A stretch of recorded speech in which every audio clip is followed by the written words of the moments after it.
Yo, this is Deontay the Bronze Bomber Wilder, and you're watching Dante's Boxing Nation, baby.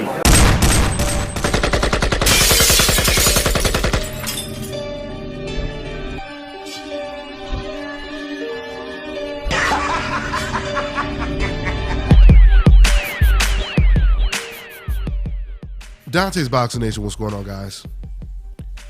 So follow me here. Alexander Povetkin. At one point, he was the mandatory for Deontay Wilder's title. Deontay Wilder prepares to fight Alexander Povetkin. He's on his way to Russia to prepare for the fight. Finds out at the last minute, or not even the last minute, but finds out before the fight that Alexander Povetkin tests positive for PEDs. That fight is off. Fast forward to Povetkin versus Bermane Stiverne. Now Bermane Stiverne flies out to Russia so he can fight Povetkin. Guess what? Alexander Povetkin, he tests positive for PEDs again.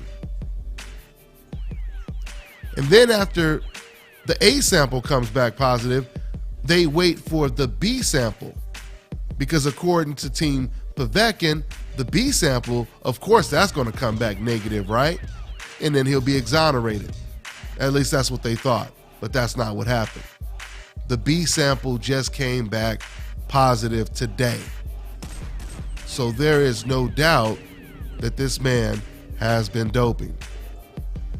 What's really interesting to me is not only did Povetkin test positive in 2 different fights, but he tested positive for 2 different drugs, 2 different performance-enhancing drugs. So it's kind of hard for you to say it's just a coincidence and maybe it was just something he was eating. Now, what makes the situation even worse is right after Povetkin tested positive for PEDs and Bermane pulled out of the fight, they still allowed Povetkin to fight another opponent. He knocked that guy out, Duopa. He knocked him out in 6 rounds. They allowed this man to fight after testing positive for performance-enhancing drugs. Can you imagine what type of story that would be if Povetkin would have hurt this man severely and they found out that he tested positive for steroids or performance-enhancing drugs right before the fight and they still allowed him to fight and go hurt this man? That would be a hell of a story and a hell of a lawsuit, wouldn't it? And then to add insult to injury, why did Team Povetkin have the nerve to try to countersue Deontay Wilder after they had tested positive for a banned substance? So right after they say they're going to countersue Deontay Wilder, they turn around and they fail another PED test. This needs to stop, guys. This really needs to be taken seriously. I mean, you know, people make mistakes in sports, and it's one thing for this to happen once and you to learn from it. Like Luis King Kong Ortiz, right?